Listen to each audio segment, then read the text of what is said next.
ধামরাইয়ের যাদবপুর গাঙ্গুটিয়ায় বিএনপির মতবিনিময় সভা।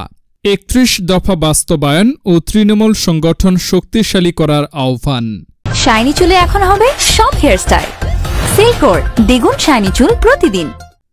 ঢাকার ধামরাই উপজেলার যাদবপুর ও গাঙ্গুটিয়া ইউনিয়ন বিএনপি এবং এর অঙ্গ ও সহযোগী সংগঠনগুলোর উদ্যোগে এক মতবিনিময় সভার আয়োজন করা হয়েছে। বিএনপির ভারপ্রাপ্ত চেয়ারম্যান তারেক রহমান ঘোষিত রাষ্ট্র কাঠামো মেরামতের ৩১ দফা বাস্তবায়ন এবং আগামী জাতীয় সংসদ নির্বাচনকে সামনে রেখে তৃণমূল পর্যায়ের নেতাকর্মীদের সংগঠিত করার লক্ষ্যে এ সভা অনুষ্ঠিত হয়।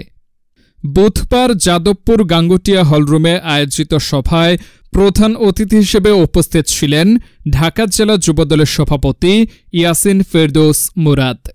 বিশেষ অতিথি ছিলেন ঢাকা জেলা যুবদলের সাবেক সহসভাপতি ইবাদুল হক জাহিদ, ঢাকা জেলা যুবদলের সম্পাদক সুনীল সাহা, মনিরুল ইসলাম এবং ঢাকা জেলা উত্তর ছাত্রদলের যুগ্ম আহ্বায়ক মোহাম্মদ ইসমাইল হোসেন সুমন সহ বিএনপির বিভিন্ন পর্যায়ের নেতৃবৃন্দ। প্রধান অতিথির বক্তব্যে ইয়াসিন ফেরদৌস মুরাদ বলেন, আগামী জাতীয় সংসদ নির্বাচনের জন্য সবাইকে এখন থেকেই প্রস্তুতি নিতে হবে।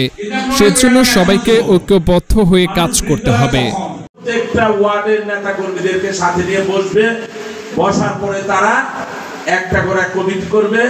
সেই কমিটির নেতাকর্মীদের নিয়ে যুবদলের ধরেন ৩১ জন, ছাত্র দলের ৩১ জন, স্বেচ্ছাসেবক দলের ৩১ জন, আন্দোলন করেছেন, সংগ্রাম করেছেন, নির্যাতিত হয়েছেন।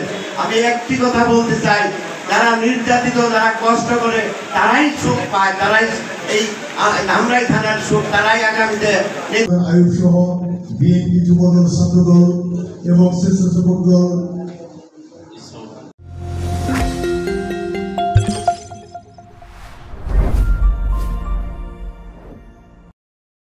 আপনারা মনে প্রাণে সকলেই মন দিয়ে কাজ করেন। আমার মনে হয় যে এই ১৬টা ইউনিয়ন যাদবপুর ইউনিয়ন সাধারণ সম্পাদক